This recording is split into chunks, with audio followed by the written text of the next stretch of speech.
ħaġa waħda illum jum il-mulej,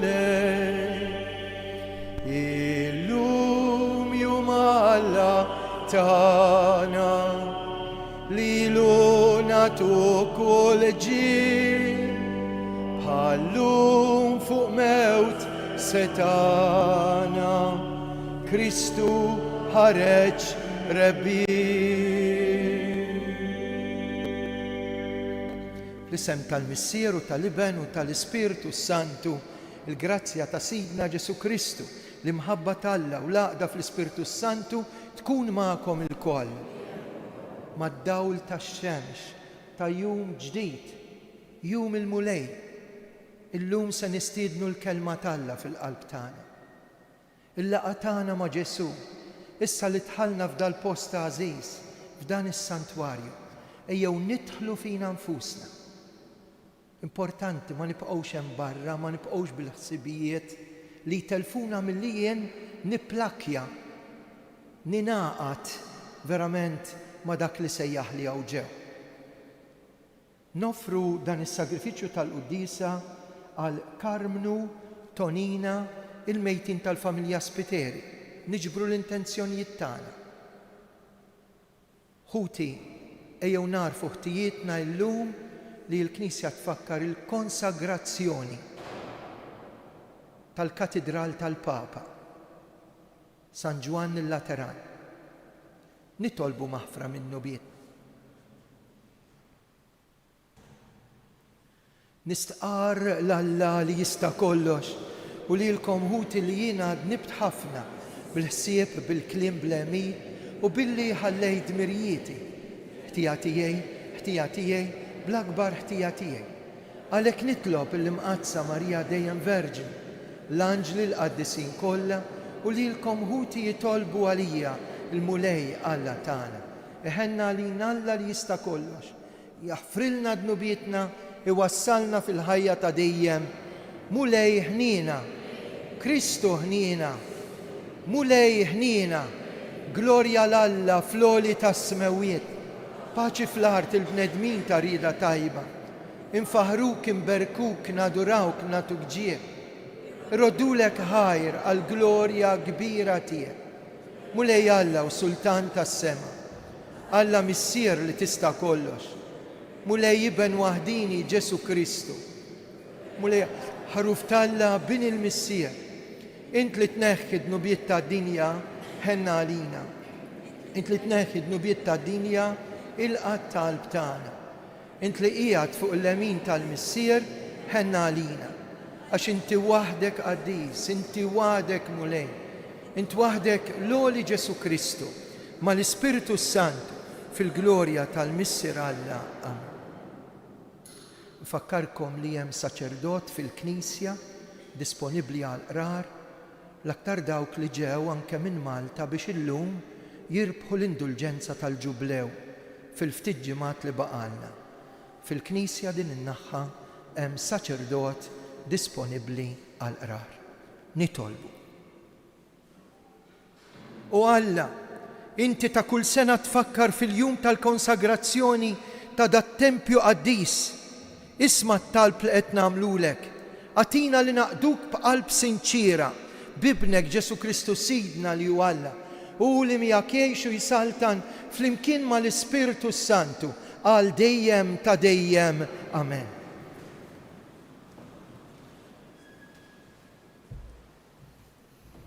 Qari mill-ktieb tal-Profet Eżekjer.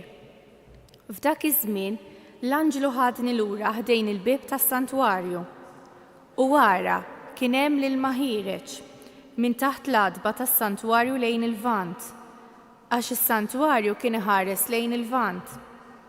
U l-ilma kien ħireġ min-naħa tal-lemin tal-adba, in-naħa tan-nofsinhar tal-artal. Imbagħad ħariġni mill-bib tat-tramuntana u mexxini madwar minn barra sal-bib ta' barra li ħares lejn il-lvant. U l-ilma kien inixxi min-naħa tal-lemin tal-adba. U qalli, dan l-ilma ħireġ lejn in-naħa tal-lvant u nieżel lejn l-Araba u meta jasal fil-baħar il-mejjed dak l-ilma mielaħ, l-ilma jsir ilma ħelu.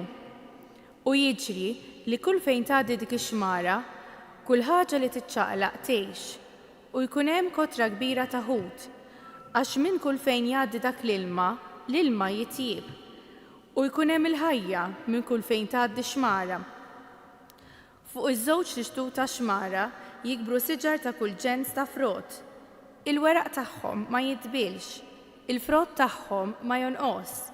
Kull xahar jagħmlu frott ġdid għax l-ilma tagħhom ħireġ mit-tempju u l-frott tagħhom ikun ikel u l-weraq duwa. Il-kelma tal-mulej, ir-roddu ħaj lil Alla. Salm responsorjali, tifraħ il-belt ta' Alla, ngħidu flimkien, tifraħ il-belt ta' Alla.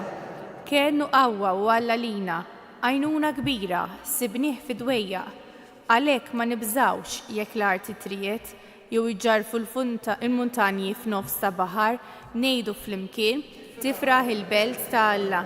Hemm xmara li swieq tagħha jferħu l-belt ta' Alla. L-amara qaddisa tal-għoli, hemm Alla f'nofsa, ma titħarrikx. Jgħinna Alla ma tbeġbix tas-seb, ngħidu flimkien, tifraħ il-belt ta' Alla. Il-mulej tal-eżerċi magħna, fortizza lina Alla ta' Ġakob. Ejja waraw x'għamel il-mulej, emejjel tal-għaġeb fuq l-art, ngħidu flimkien, tifraħ il-belt ta' Alla.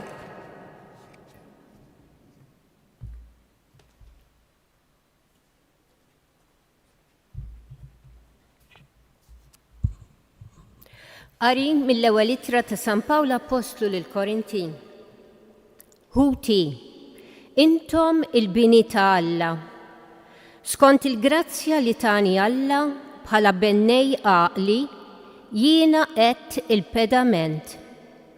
Ħaddieħor jibni fuqu, imma jqis kull wieħed kif jibni fuqu. Pedament ieħor ħadd ma jista' jqiegħed ħlif dak li ġatt qiegħed, u dan hu Ġesu Kristu. Ma tafux li intom tempju ta' Alla u l-Ispirtu ta' Alla jammar fikom? Jekk xi ħadd jeqret it-tempju ta' Alla, Alla jeqret lilu, għax qaddis hu it-tempju ta' Alla li huwa intom. Il-kelma tal-mulej.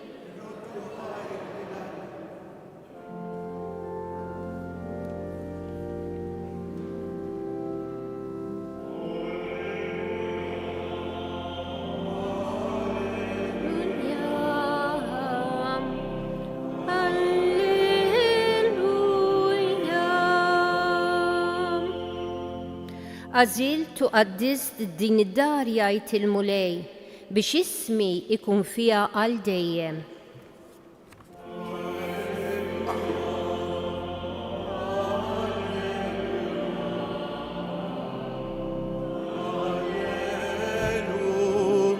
Ja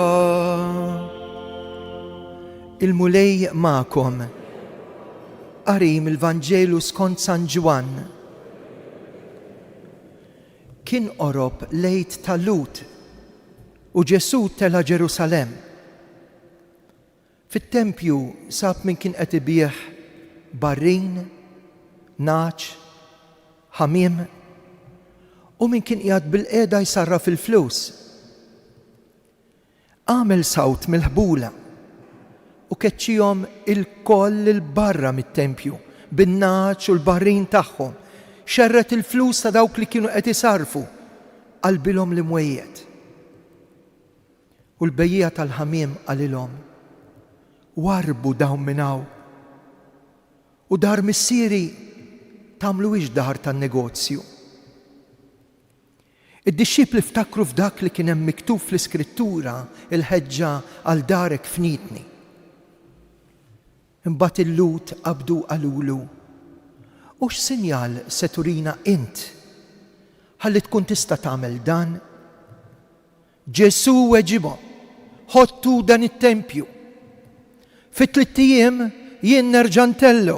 Għalhekk il-Lut qalulu: dat-tempju ħa 46 sena biex inbena u int se ttellgħu fit-tliet ijiem. Iżdu kien qed jitkellem mit-tempju tal-ġisem tiegħu. Imbagħad meta qam mill-imwiet, id-dixxiepli ftakru f'dak li kien qalilhom u emnu fl-Iskrittura u fil-kliem li kien qal Ġesu. Waqt li kien Ġerusalemm għal festa tal-Għid kien hemm ħafna li jemmnu f'ismu billi raw is-sinjali li kien qiegħed jagħmel. Il-kelma tal-mulej tifħir bil-qari tal-Vanġelu nindafu minn dnubietna. L-iktar ħaġa prezzjuża li jista' jkollu il-bniedem huwa l-fatt li Alla tagħna jiġi u jagħmar fina f'qalbna. Mela Alla tagħna mhux il-bogħod. Alla tagħna mhux biss jimxi magħna jakkumpanjana, imma Alla tagħna jgħix bil-grazzja tiegħu ġewwa fina. L-ewwel muftieħ kienet il-Magħmudija. L-ewwel ċavetta kienet dik li se tiftħilna l-bib tal-ġenna. Illum ma bqajniex bir-ritmu tas-soltu għax id-data tal-lum ħabtet ma' okkażjoni importanti. Laqgħet jintuża l-kulur ta' matul is-sena, il-kulur aħdar, u laqqas bqajna naqraw mill-Vanġelu li issa qed naslu għat tmiem tiegħu. Din is-sena l-Vanġelu ta' San Luqa. Fil-fatt, il-Vanġelu tal-lum huwa it-tieni kapitlu ta' San Ġwan. U Ġwanni jitkellem b'din festa tal-Għid u jitkellem kif Ġesu kien jitla l-festa tal-Għid. U festi bħal dawn kalkulat li kien ikun hemm mal 20,000 preżenza ta' dawk li jitilgħu għal dawn il-mumenti. U allura seta' jara xena bħalma kienet din tal-lum, imma qabel nidħlu għat-tempju. Ħanitħattu ftit fuq il-Knisja li qed infakru il-konsagrazzjoni tagħha llum. Meta tidħlu ta' Pinu u fil-knejjes l-oħra, tindunaw li dan huwa post ikkonsagrat.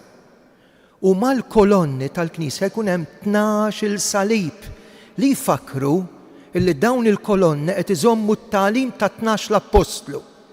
Għalhekk fil-kredu ħanejdu Knisja waħda qaddisa kattolika universali mad-dinja kollha, imma wkoll apostolika, timbena fuq it-tagħlim tal-Apostlu. Warajhom il-papiet. Fil-fatt il-festa tal-lum importanti għax tiċċelebra il-katedral tal-Papa. Qed nitħattu minn Ruma, qed nitħattu minn Knisja li bdiet timbena wara s-sena 312, għax sas-sena 312 sal-editt ta' Milan tal-libertà reliġjuża l-knejjes kienu kollha mill-wiċċ tal-art l-isfel, imsejħin il-katakombi. Hemm 4 knejjes prinċipali li ħafna minnkom żortu, dik li l-iktar li tafu bija, fejn hemm l-għada mir-relikwji ta' San Pietru, l-ewwel fost l-Apostli, ngħidula l-Vatikan. Imbagħad ta' missierna San Pawl li wara l-qtuħ ir-ras ġabru l-għadam tiegħu u difnuh ftit il-barra mill-ħitan ta' Ruma, San Pawl for il-Emura.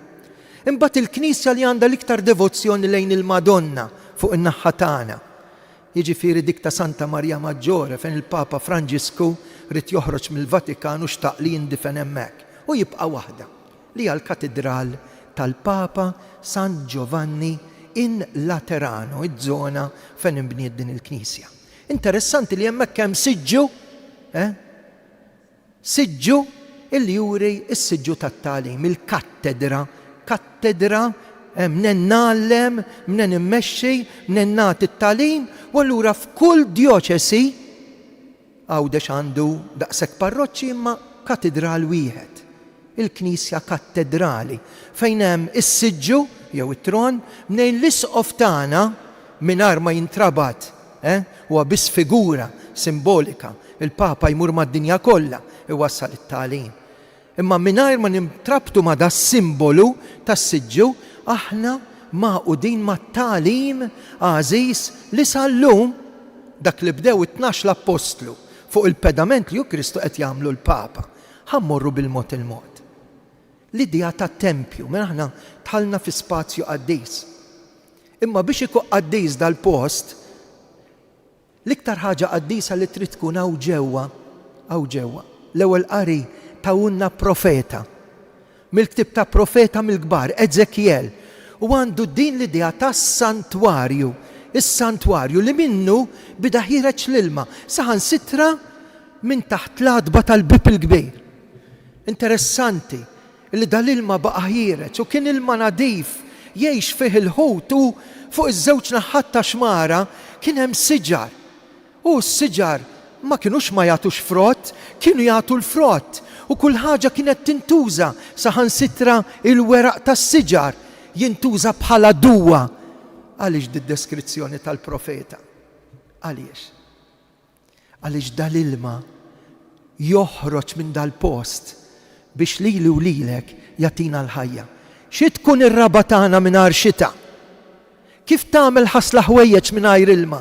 Daqstant ieħor jien jekk ma nitnaddafx bil-grazzja tal-Alla. U llum jew nirringrazzjaw lill-Alla li minn dal-post joħroġ l-ilma tal-grazzja. Kemm nies ifiqu għax jinħasslu mid-dnub u jersqu għand Alla bil-qrar. Kemm nies jieħdu l-qawwa jiġu hawnhekk infarkin imma jitqarbnu sew. Min jiekol minn dal-ħobs jgħix għal Alla, jgħix ma' Alla u jgħix għal dejjem il-ħobs tal-Ewkaristija. Kemm mu sabiħ imma dal-ilma ġien biex inaddaf. Attenti għax fit-tempju kien hemm nies li kellhom rowl, kienu 3. Ir-re, l-awtorità, il-profeta li kien jara viżjoni u jitkellem u xi kultant jitkellem naqra jibes u is-sultan. Is-sultan, il-profeta, l-aħħar wieħed huwa is-saċerdot.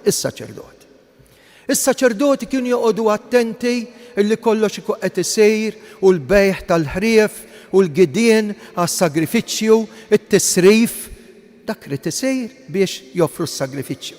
Imma Ġesu jidħol u l-biċċa ma toġbux. Għaliex? Qabad ħabel u qeret l-imwejjed.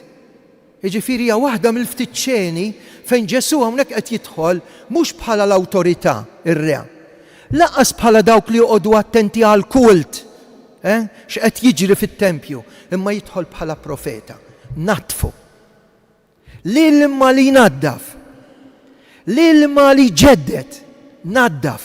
Għax darja dar it-talb u intom għamiltuha business place. Darja dar it-talb u intom għamiltuha qar tal-ħallelin. Dil-ħaġa nistgħu nixxiftjawha għal hemm barra. Għax hemm barra l-flus salu l-Alla. U jien ngħix għall-but u neżisti għall-but u ma li kolli xi ħaġa fil-but ninsa l-Alla u ngħid messejt is-sema bidejja. Veru? Mhux għalhekk insejnih l-Alla għax naduraw. Sistemi oħra li Ġesu qabad il-ħabel għalihom anke għalina li ninsabu fit-tempju u jrid inaddafna. Dak l-ilma li jippurifika. Tant irid jagħti interpretazzjoni sabiħa ta' dak tindif li jrid isir fil-postijiet tagħna, fil-postijiet tal-kult, fejn ngħixu, fejn nitolbu, imma l-iktar fil-qalb tagħna illi xin jitla fuq is-salib. Jagħtuh daqqa tal-anza. U jekk qabel l-ilma ħareġ minn taħt l-adba tas-santwarju tat-tempju, issa l-ilma joħroġ mill-kustat. Daqs li kieku rid jgħidilna hawn imħabbti għalik. Ejja jixrob. Jekk inti mdejjaq, ejja għati sens il-ħajtek.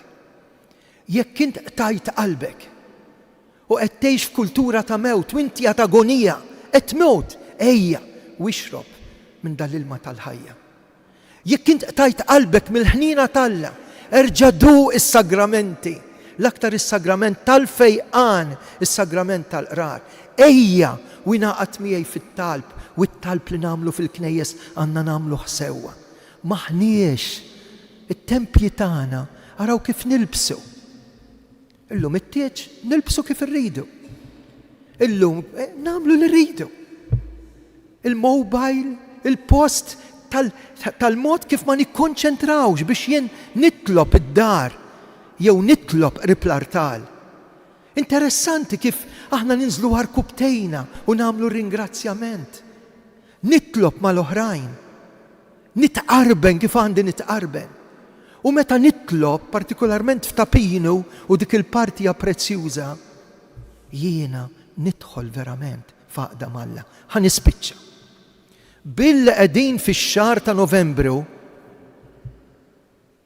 u ħafna nies qaluli minn mar mhux se jerġa' jiġi. U li jgħiduli Fader ħadd ma maru ġie. X'hawn f'dal-Vanġelu? Tiftakru? U l-istess ġara dakinhar ħajtellgħu fit-tliet ijiem dan. Għandna domna 46 sena mis-sirijietna biex tellgħu ġebla fuq ġebla u int min taħseb li int? Ġesu kien qed jitkellem għal ġisem tiegħu. X'inqam mill-imwiet indunaw. U tappinu il-Madonna qalet il-Karmnigrima tlet Ave Marijiet minn dal-post. Għaliex? Għax il-ġisem ta' dillom ma baqax jitħassar jikkorrompi ruħu fil-qabar. Dik li ġarret il-Ġesu f'Ġufa, Ġesu sejħilha wara 3 ijiem. Ngħidu 3 ijiem ma' qudiem ma' 3 ijiem ta' Kristu. Kristu rxoxta. Marija ġiet imtella s-sema l-ewwel ta' Novembru, fakkarna 75 sena minn din id-domma tagħlim tant antik mill-bidu tal-Knisja. U aħna il-mejtin tagħna, l-eżistana, it-tama tagħna li toħroġ minn dal-kwadru ta' pinu, minn dil-kappella ta' pinu. In-nies x'in jaħbtu ma' ħajt qed ifarku rashom, qed jaqsmu qalbhom u l-Madonna ta' pinu qed tgħidilna attenti. Il-mewt mhix full stop għal min jemmen, koma, għax intom prezzjużi, intom it-tempju ta' Alla. Anzi, jekk it-tempju huwa kollox, is-santwarju għal qalb, il-qalba ta' dik l-imħabba li aħna rċevejna fil-qalb tagħna biex ngħixu. Kif tgħix il-Madonna ma' Kristu, jgħixu l-mejtin tagħna. Kif Kristu rebaħ il-mewt bil-ħajja. Temnu inti dan? Temmen li int prezzjuża għall-għajnejn t'Alla? Temmen li Alla jgħammar fik bis-sagrament, partikolarment tal-Magħmudija u l-Ewkaristija?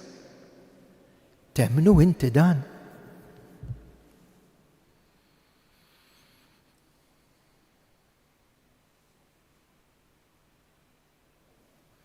Ejjew issallu minn ġeddu l-fidi tagħna u għall-ewwel domanda ngħid iva niċħad.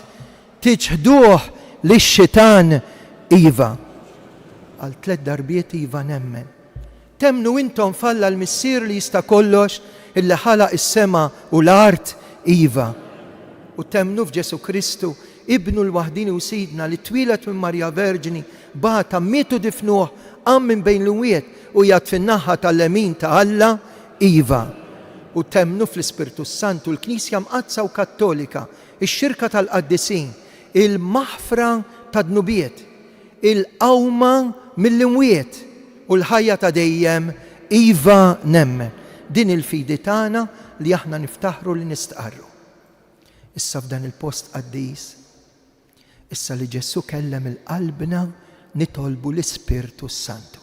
Tippruvax waħdek għax jien ma nafx nitlob. L-Ispirtu Santu jgħallimna nitolbu kif imiss. Ejjew nagħmlu esperjenza spiritwali. Nidħlu fina nfusna u f'dal mument nsejħu l-Ispirtu Santu. Nitolbu għal Papa Leon, l-Isqof Anton, dawk kollha li se jippritkaw illum, id-djakni, katekisti, seminaristi, biex flimkien mal-familja kollha ta' Alla nindunaw li aħna li konsagrati il-mażulin tal-mulej, nitolbu ismana biex da s-santwarju ma jsirx post ta' kummerċ, imma post ta' spiritualità. Kif tridu l-Madonna. Biex kull min jidħol hawn ġew minn kull parti tad-dinja jintlaqat mill-Ispirtu t'Alla. Hekk jew nitolbu biex hawnhekk isir il-post tal-qrar, isir il-post fejn wieħed jiftaħ qalbu, isir il-post tas-sew fejn inkomplu nitolbu lill-Alla b'mod ġenwin, nitolbu ismana. Ħafna morda jgħidulna nitolbu għalihom għal dik il-bejbi li ħadu l-Ingilterra u operawa, għal dik l-om li qed titlob għat-tarbija tagħha fil-ward ta' tfal. Dak il-missier li qalli ftit ġimgħat fader tawni. Hekk nixtieq nitolbu għal morda b'mar terminali, imma wkoll minnu imweġġa spiritwalment biex ifieq.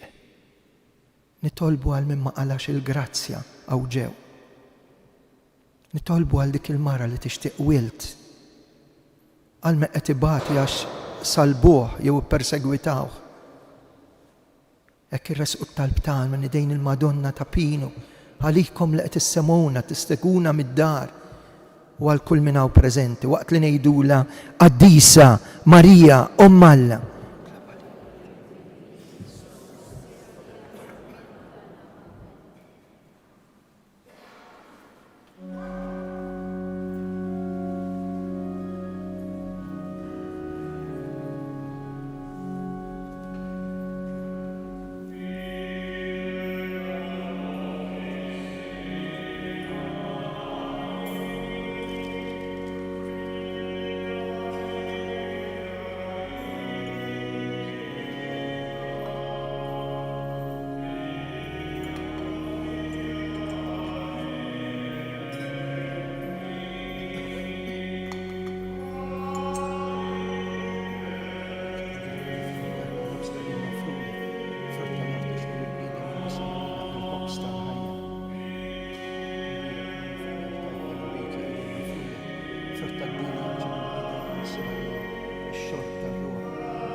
Ta' Kristu fedejta għana.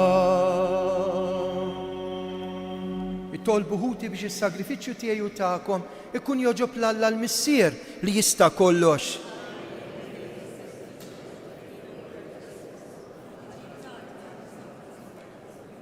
Mulej qed infakru dak il-jum li fih int oġbok tqaddes lill-Knisja li hija l-Kattidral tal-Papa San Ġwan il-Lateran.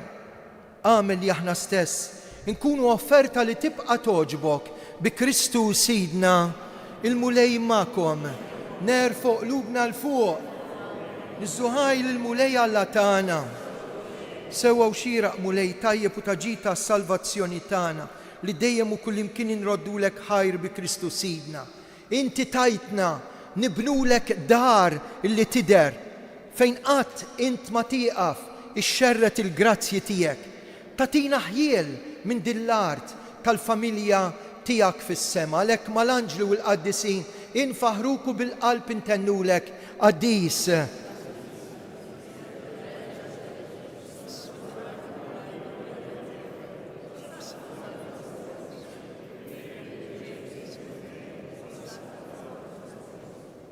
Qaddis tassew int mulej, int lajn ta' kull qdusija. Qaddis għalhekk nitolbuk dawn l-offerti bil-barka tal-Ispiritu tiegħek isiru għalina l-ġisem u d-dem ta' Sidna Ġesu Kristu meta kien ser jingħata u mir-raj ħibati ħal-ħobs radd il-ħajr qasam tal-id-dixxipli tiegħu u qal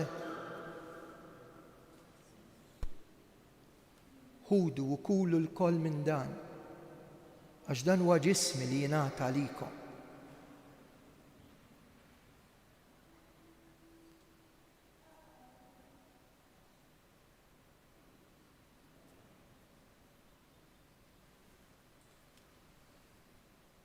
Ekku koll wara li klaħal kalċi, reġa' radd il-ħajr tali d-dixxipli tiegħu u qal ħudu ixorbu minnu l-koll.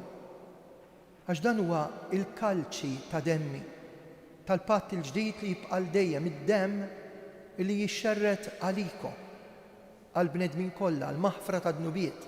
Għamlu dan tifkira tiegħi.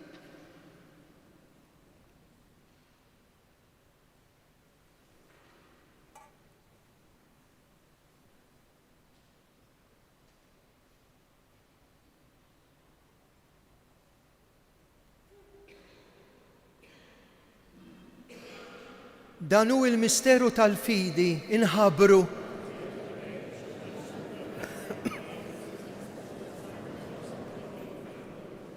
għalhekk aħna nagħmlu dan tifkira tal-mewt u l-qawmien ta' Sidna Ġesu Kristu. Nofrulek il-ħobs tal-ħajja, l-kalċi tas-salvazzjoni, roddulek ħaj. Int oġbok tilqana hawn quddiemek biex naqduk.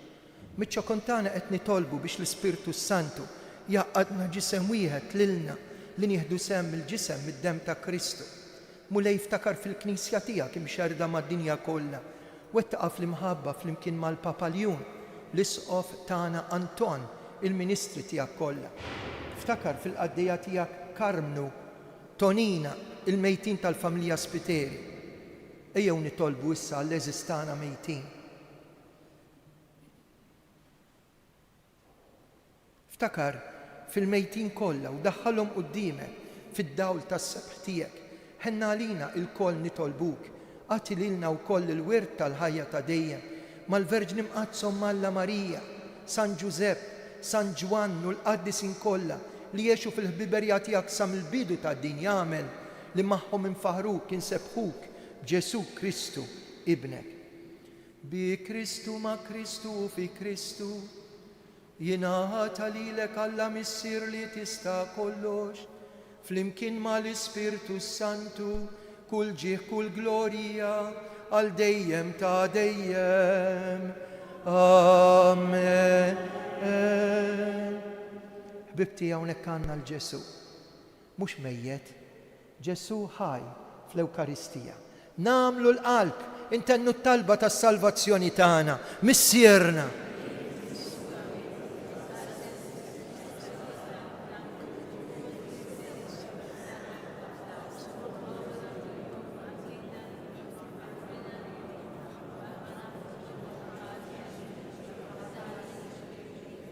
Eħlisna nitolbuk mulej minn kull deni.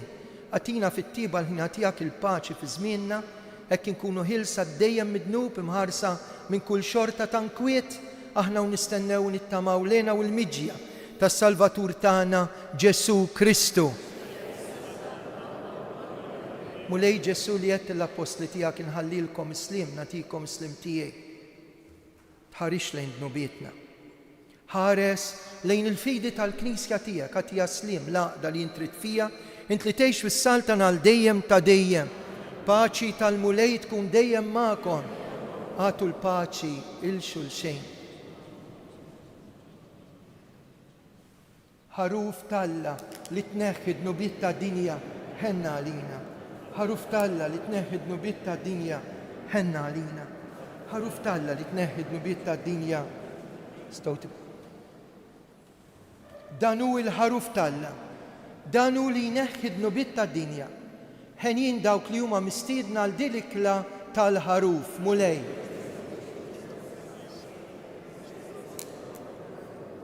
Il-ġisem ta' Kristu iħarisna l-ħajja ta' dejjem. Amen.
Nkomplu niftakru fl-eżis tagħna li jkunu jistennew it-talb tagħna u Novembru jfakkarna bil-wieqfa u ngħidu: O Ġesu sagramentat, kollok ħnina karità, il-erwieħ tal-purgatorju, taffilhom mill-pwini, eħlishom min-nar, ħudhom fil-ġenna miegħek biex igawduk fl-eternità. Nitolbu. U Alla intritt lill-Knisja tiegħek għaw fl-art narawha sinjal ta' Ġerusalem tas-sema. Bis-saħħa ta' das-sagrament inti tagħmel minna it-tempju tal-grazzja tiegħek bi Kristu Sidna. Kemm hu ta' konsolazzjoni għalina li naħdmu f'dan is-santwarju li nitolbu flimkien magħkom kif għamilna f'din il-quddisa. Fl-aħħar ngħidu 3 Ave Marijiet kif talbitna l-Madonna u kif nitlobkom li issa tirrepetu l-uliedkom għaliex hawnhekk il-Madonna talbet li ngħidu 3 Ave Marijiet u ħadmu moħħkom għaliex. Imbagħad min irid minnkom l-aktar dawk li ġew minn Malta, jien se nidħol nitlob ftit mumenti fis-santwarju, fil-qalba, fil-kappella fejn tkellmet il-Madonna. U allura min irid minnkom imbagħad wara fiskiet jibqa' sejr it-talb sal-ħin tal-quddisa tal-10 ikollna aħna oħra fil-11:15 u l-aħħar waħda hawnhekk tkun dik tal-5 ta' filgħaxija. Intom ħerġin mill-Knisja għamilna l-kalendarju l-ġdid għas-sena 2026. Ħafna jitolbuwulna. Dis-sena għażilna li nġibu il-pitturi ta' kwadri li ġabu hawnhekk meta xi ħadd għala grazzja. Hemm ix-Xewkija minna dowr mill-qala. Hekk huma nies li ġew hawnhekk ħallew il-kwadru uħud minnkom jiġu minnkom biex jgħidu grazzi lill-Madonna. U ġbarna l-ewwel dati, l-ewwel kwadri tal-pittura u hemm l-istorja propju hemmhekk dokumentata f'dak il-kalendarju. Nirringrazzja lin-nies u l-fotografu propju li għenuni biex inwasslu fil-ħin dan il-kalendarju li qiegħed nitlobkom biex iżommuh id-dar għax għandkom il-programm u t-telephone numbers. Anke l-bulettin. Jekk hawn xi ħadd minnkom irid jirċevih direttament fuq il-Facebook min ma jafx kif jaċċedi, saqsu l xi ħadd mis-sisters, partikolarment il-Sister Josette. L-isqof tagħna se jqaddes għar Romol x-xahar ta' Novembru nhar il-ġimgħa fis-6:30. Ir-Romol hawnhekk f'dan is-santwarju għaddu ftit il-kelma. L-aħħar u mhux l-inqas, grazzi li tgħinuna nżommu l-post sabiħ u nadif. Hawnhekk jiġu ħafna pellegrini u mhux kulħadd l-istess. U allura tħallux tissues fil-bankijiet, żommu l-post nadif. Importanti li nkunu gburin li dan is-santwarju nazzjonali jiġbed tant qlub, mhux mejjed, qalb li tħabbat, mhux biss għal Malta Għawdex. Hija s-sejħa tal-Madonna. U allura il-ħamij nhar il-ġimgħa festa pubblika 13 ta' Diċembru ejja tuna sija wara l-quddisa ta' filgħaxija. Min iġor l-ilma, min għandna bżonn. Is-santwarju rridu nżommuh pupilla. Intom id-dar ma tnatfux fl-okkażjoni, laqqas intom ma tinħasslu darba f'sena, u allura għenuna ħalli nżommuh nadif kif jixraqlu. Il-mulej magħkom. Iberikkom Alla li jista' kollox, il-Missier, l-Iben u l-Ispiritu Santu. Nitfgħu ħarsitna fuq il-Madonna. Slima lik Marija, bil-grazzja minnija, bil-mulejnija, bil-berkit fost in-nisa, bil-bira kif-frota ta' Ġesu.